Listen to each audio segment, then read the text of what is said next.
For those who haven't made travel planning their favorite pastime activity, part-time job, or even their full-time job, and believe me, it's a full-time job, booking your own flights can sometimes seem daunting. Here are 5 recommendations that will help you take flight when booking your own airfare. Using a third party can often slow things down when you need immediate action during flight delays, cancellations, or misconnections.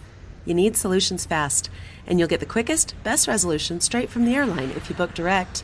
This is truer than ever amidst our current travel climate.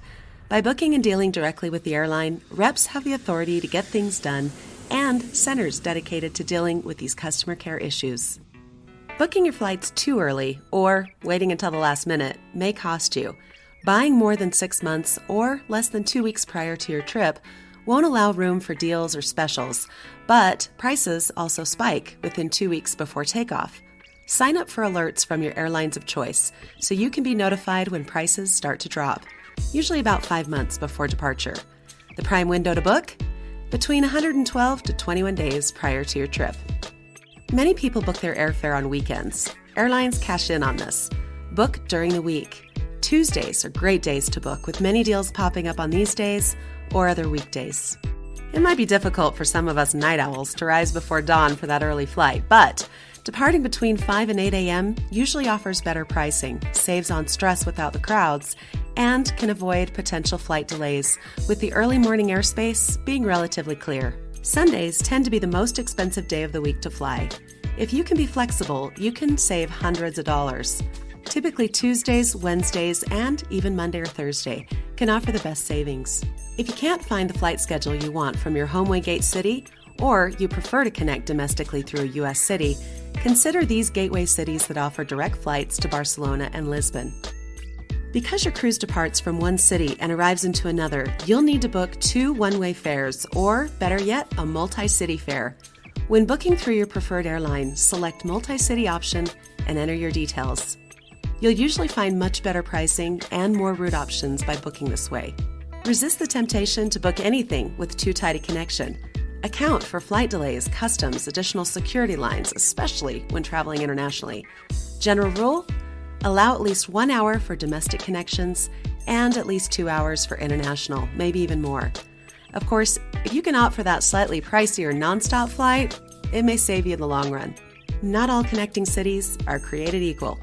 Airports like Charles de Gaulle in Paris and Amsterdam are 2 of the most frequented for Barcelona and Lisbon travel.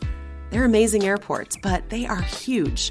Plan your connections accordingly, or opt for a connecting city like stunning Madrid and spend an overnight or 2. It's always recommended to arrive into the city from where your cruise departs at least a day prior to the cruise to account for flight delays, cancellations, or misconnections.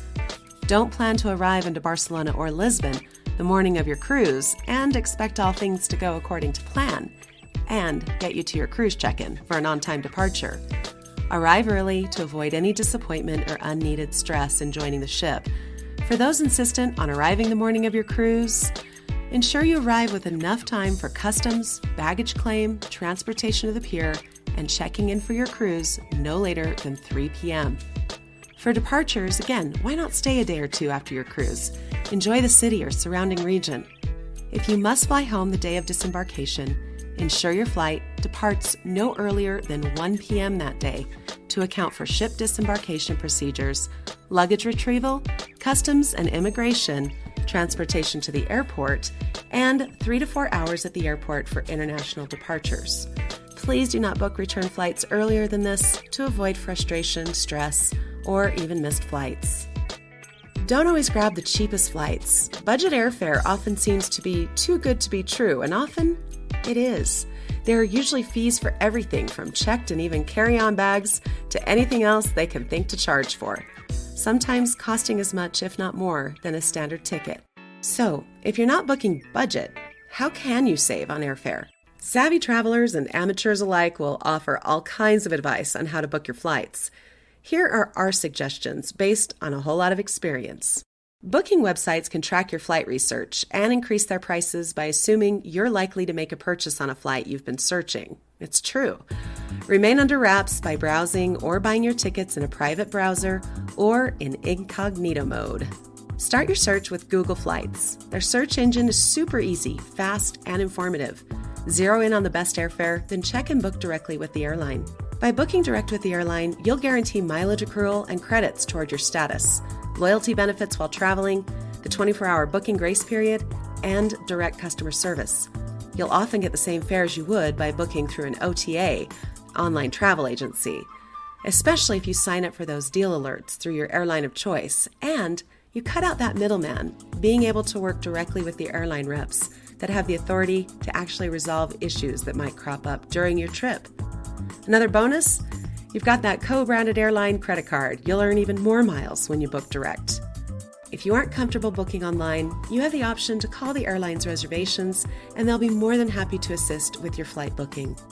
It's important to weigh the options when considering booking with an OTA like Expedia or Kayak versus directly with an airline. Sometimes you'll be able to find a cheaper fare, but are those savings worth the potential hassles? They might appear to offer cheaper deals, but you may end up paying more in hidden fees, and you'll certainly see the true cost when they can't help you with that misconnection, flight delay, or cancellation because they're one step removed from the airlines themselves, and also often unreachable. It's important to consider what you may be giving up when you book through an online travel agency. If you have AAA or are an American Express Platinum or Centurion member, these companies offer great travel services for booking international air. And if you don't want to book direct or are not comfortable booking on your own, they're great options. Not confirming all of the important details before hitting that Book Now button may cost you. Make sure you've selected the right airport, departure and arrival dates, times, and make sure your personal information is exactly how it appears on your passport. Airlines must allow you a 24-hour grace period to cancel the flight you just booked without penalty. It's a federal law. At the very least, it gives you time to recheck all of those important details and make sure you didn't make a mistake when you were booking that flight. Check your emails for confirmations, print or save your documents as a PDF on your phone, and download the airline's app on your phone to have your flight details and status updates on you at all times, especially if the airline has made any last-minute changes. As your trip gets closer, we'll offer more tips for preparing for your flights, tips during air travel, and how to help mitigate the effects of jet lag. So stay tuned for our updates.